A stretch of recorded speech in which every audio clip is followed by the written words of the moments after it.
Chivalry, jousting, coat-armour, knights on horseback, and the great glory of the Middle Ages are mostly made up.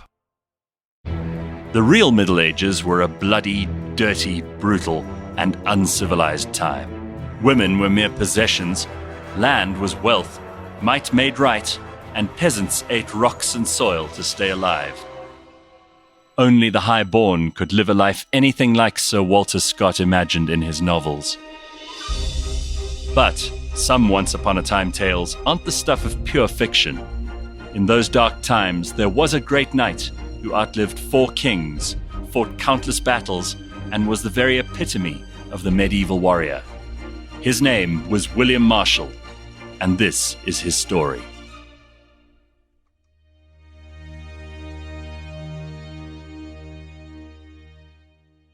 We return to the Middle Ages in this episode of Blind History, a time that both Anthony Medera and I love because we get to, I think maybe because when we were kids, this was regarded as like a really romantic, exciting, adventurous time, you know, where men fought on horseback and wore armor and women were beautiful maidens that needed to be rescued. And, you know, it's a really interesting time. I think a lot of that probably has to do with like Gilbert Scott and stuff that was made up much later.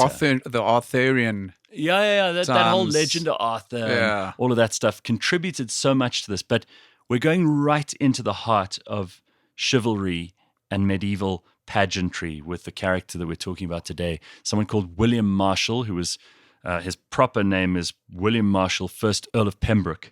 And he came from an Anglo-Norman family, served 5 kings of England during his life, which is quite an extreme, I mean, it's an expansive array of time. You've got Henry II, his sons, the young king, Richard I, John, and finally John's son, Henry III as well. And he was loyal to all of them, no matter how there was 1 or 2 nutters in there. Amazing. And I mean, he was so loyal to them. But just to start, Gareth, the Archbishop of Canterbury at the time, just after he passed away, he said, the greatest knight that has ever lived. And the deeds and titles are such that, you know, you can say that it's still justified today. Yeah, that was Stephen Langton, who actually ended up being a cardinal. He was the guy who adjudicated at the Magna Carta. So this guy had a good grip of history. And for him to say these things about William Marshall means that, you know, at the time he was regarded very highly. And throughout his life, he really seems to have had both a mix of really good fortune and just this incredible adventurous spirit that very few warriors in history managed to keep up for as long as he did. It's amazing.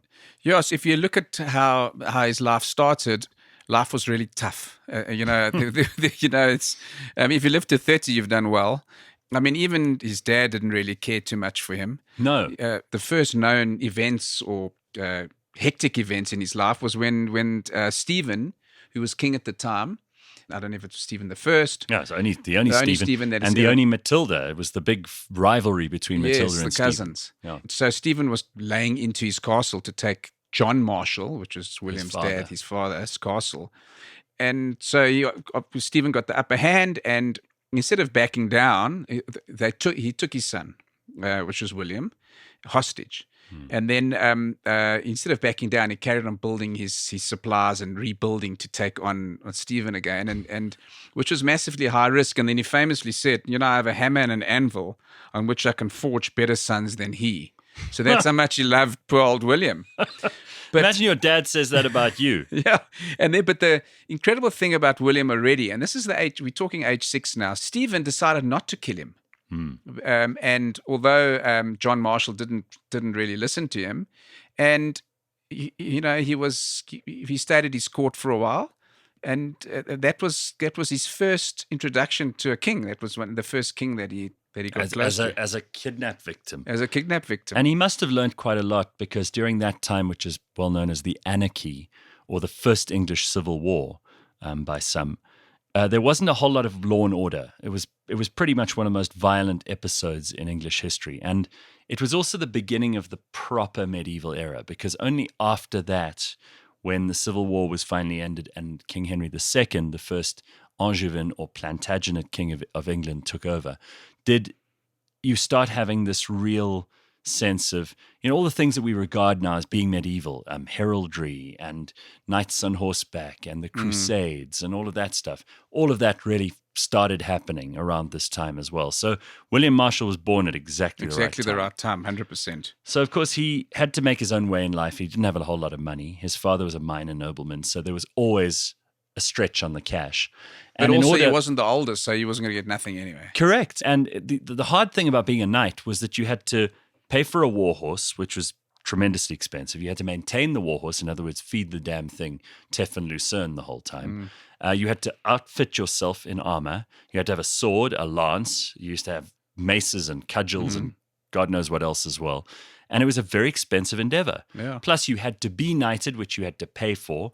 And the only way you could make money as a knight was by essentially winning at battles and then taking other knights hostage, or plundering by sheer force other people's possessions. So it was kind of dog eat dog and survival of the fittest. He was a big dog. Yeah, and I think that just talking about what you said, so at the age of 12, he went off to I think it's his mom's cousin. Tankerville. Yeah, back in France now. And this is where he was educated in the art of war and a lot of different things. And at the time, he got his nickname of the Glutton. Because he ate greedy a lot. guts. Oh, greedy guts, or the Latin. But he really he must have impressed somebody, because then he was knighted in 1166. So that's the age of 20, and this really basically set him on his way. But 100% correct. Where can you make money? And at the time, there were tournaments, and these tournaments, I suppose it's like our Ellis Park now, or I don't know what you would call it. This is amazing. These tournaments worked. We see a lot of representations in modern movies or in romantic kind of allegories of what that time was, that it was one knight on horseback with a lance against another knight. That was much later. This was like melee battle. They would actually line up on two sides of a field, a whole lot of knights on horseback and on foot with whatever weapons they could afford, and then they'd rush at each other. And it was called a tournament because they would tourner, they would turn, and then they would go at each other again. And you'd keep doing this until one side won. And then you could obviously capture guys, you could ransom them, you could take their armor, you could take their horse. A lot of people lost their horses. William famously lost his horse too. But he had a specific tactic. He would actually either try and grab the reins of the other knight's horse, which is a very risky maneuver because you're holding your own reins. Yeah, and pull him out of the circle. And actually, and take them out and then take over the horse and knock the guy out on the ground. He also had this skill of being able to use his weapons in a downward motion, whether they were swords, lances, or cudgels, and he'd be able to then operate with ferocity from a height. And they became very, very nervous around him in battle because he was merciless. But also, he was clever strategically, because he would often, him and his team would just hang back and let everybody else be exhausted. Then he would move in and then clean them up. And effectively, that 1 year he captured north of 100 knights. That's right. And in his career, 16-year career in the tournaments, over 500 knights. He was undefeated. Nobody ever defeated him. Yeah. And he made a lot of money. There was prize money. There was also plenty of ransom money. So he was just an incredible individual. Well, famously, his master in one of these tournaments was the Earl of Essex, and he said to him, "Look, you owe me a bit of tribute." And his line was, "But Marshal, what are you saying? You had 40 or 60 of them, yet you refuse me so small a thing as my tribute." So he would capture 40 or 60 of these other knights. I mean, this is a big deal. Yeah. Not scared. Anyway, he became good friends with King Henry II when he'd taken over, and he actually was the escort for Queen Eleanor of Aquitaine when she was fleeing Guy de Lusignan, and he managed to actually fight them off. He was already a hero by that stage in the tournament scene, but now in real battle, he proved himself an honorable man too. And he was lucky because in that particular battle against Guy de Lusignan, he was actually harmed by a big wound. He got hurt really badly on his thigh, And someone took pity on him and apparently gave him a loaf of bread, and that kept him alive. And he used the clean linen that this person had given him to dress the wounds as well. So that saved his life, they said. He wouldn't have made it if that hadn't happened. I think it was a battle prior to that where this is where he was introduced to Eleanor and to the court of Henry II. He was caught and a ransom was set. And Eleanor paid the ransom because she said, I want this man. This guy should be on our side. And also because the young king, which is interesting. This is a very interesting thing in English history that he wasn't called Henry III. So he was the young king. He's Henry II had already He'd had him crowned. He had him crowned officially, but he didn't really have any actual sovereign rights. So it was this bizarre thing where the father and the son were ruling at the same time. Supposedly. But William was there to knight tutor him, to war tutor him, I think is the better term, and to get him ready for that. And they were close. Everywhere they went, it was Henry, the young king, they called him, and William Marshal together. They were operating together, and that was very important. And then, as you'd mentioned, looking after Eleanor and Henry II. Yeah. Absolutely. So he was indispensable to the family, the royal family at that time. Correct. He did fall out with the young king later on. There were rumors about him having an affair with Margaret of France, who was the young king's wife. They probably were made up. And young King Henry wasn't really much fazed by it because he thought at that point that it was highly unlikely that William was having an affair with his wife. But he kept him at a distance anyway. And the two of them kind of fell out. And he was removed from the young king's service.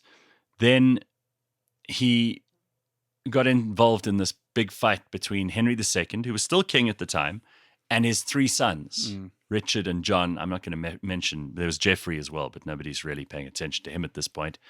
There was Henry, then it was his son Henry, then there was Richard, and there was John, and they were always fighting with each other. And Eleanor would take up sides with her favorite son, Richard. Yeah, it was a vicious brood. Henry II obviously had his favorite too, which was John. And they always were fighting with each other.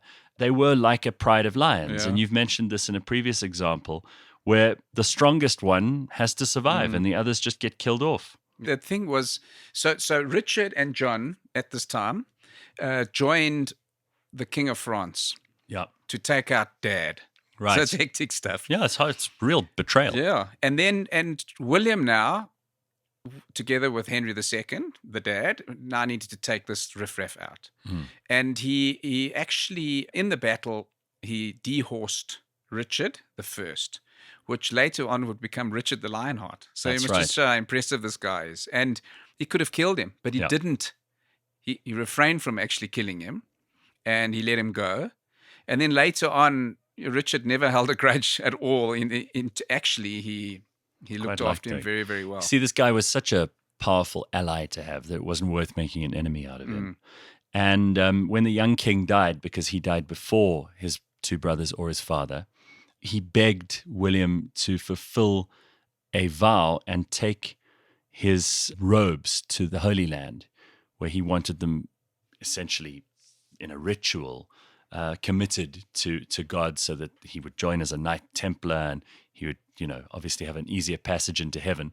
And William Marshal did. So upon the young king's death, got onto a horse, traveled all the way down to Marseille, hopped on a boat, went to the Holy Land, at which point Saladin was busy conquering Jerusalem. He was at Acre, the famous castle at Acre.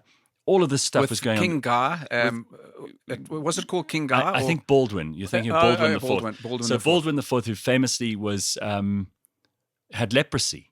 And this was all going on while, all these stories come together in the life of William. Yeah. And we're only at the beginning of his story, because after that, obviously, he went back, was back in the favor of King Henry II, as you've pointed out, managed to quell and tame the young lions, his other children, and by then was well established as being an important man in the English and French court. Yeah, and then so Henry died. Henry II died, and Richard became king, and he was with then he served Richard I. That's right. And with Richard I, I think most of us know, he spent very little time in England. And About when 5 he was months altogether. Yeah, so at that time, William was there protecting his realm, and especially with John getting quite antsy. So that's Richard's brother. Mm-hmm. You know, John really wanted to take over. John was an interesting personality himself, and so he looked after the realm while Richard was away. And he also got married at that time, someone called Isabel de Clare, who was the daughter of Richard de Clare, who was called Strongbow. And he was the Earl of Pembroke. So actually they inherited the title through his wife. He was later created Earl of Pembroke. Oh, so that's right. So it was William, Earl of Pembroke. Correct. So eventually, King Henry II's youngest son, John, who they called Lackland, I'll tell you why in a second, takes over. Probably the worst of the Plantagenet kings up to this point. The guy just lost every piece of land. God, unraveled completely. The whole empire fell apart. I mean, from owning, 2/3 of France, effectively, under Henry II and Richard, John lost it all. Yeah, he just had a little garage somewhere, I think, in Calais or something. He even lost the crown jewels. And thank God for him, William was still around because William was defending Normandy and trying to keep it all together. And once again, loyal as can be. That's right. Except that he was there with the barons at Runnymede when the Magna Carta was 100%. signed. And William was one of the few English earls who did remain loyal to King John. It was William who he actually entrusted on his deathbed to make sure that King Henry III would ascend to the throne.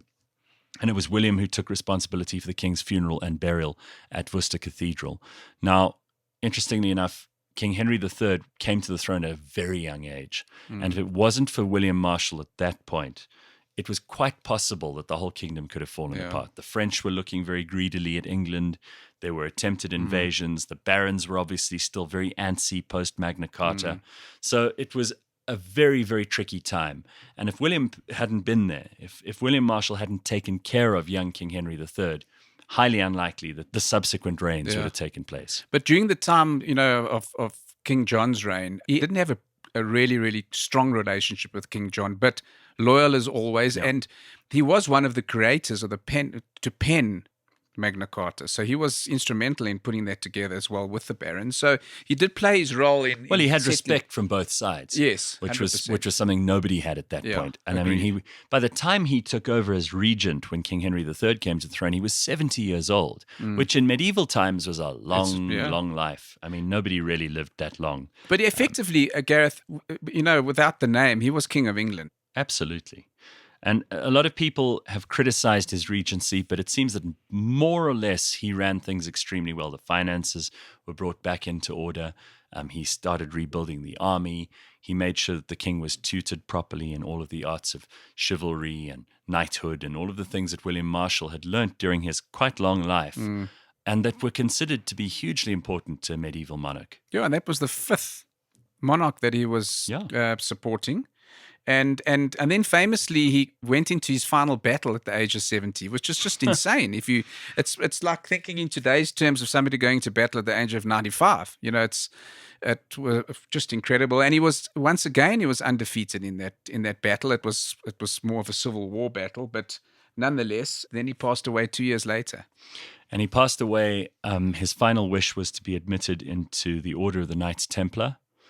Obviously, having been to the Holy Land, this was massively important to him. He is still buried in the Temple Church in London. His tomb can still be seen there, which, again... I've seen it. You've seen it. Yeah, you must have seen it just recently. Yes, 100%. Yeah. And they actually unveiled a statue of him in 2022 in Pembroke Castle, which is quite cool. In because Wales. that would have been his castle, part of his estates when he was invested with that title. But he was physically... insanely fit, just naturally fit. But he said in the end, I cannot defend myself from death. Well, that's true for all of us, I think. Yeah. But through his daughter, he's actually ancestor to both the Bruce and Stuart kings of Scotland. And through his granddaughter, he's the ancestor to the last Plantagenet kings, Edward IV and Richard III. Oh, I didn't know that. All English monarchs from Henry VIII afterwards descend from him. So all of the current and most recent monarchs going back all the way to Henry VIII descend from. I have the blood of William Marshall. That's good in their blood. veins. It's good blood. I just don't know whether some of them would be as good at fighting as he was. But yeah, what a guy, huh? What a night. What an incredible. Loved that story. Thanks for listening to this episode of Blind History. Every episode is available on the Cliff Central app, cliffcentral.com, or wherever you get your podcasts. In the next episode, he was a devout Muslim, and he just brought so much good to that region, revolutionized and modernized the area. A lot of his buildings, his mosques and universities still stand today.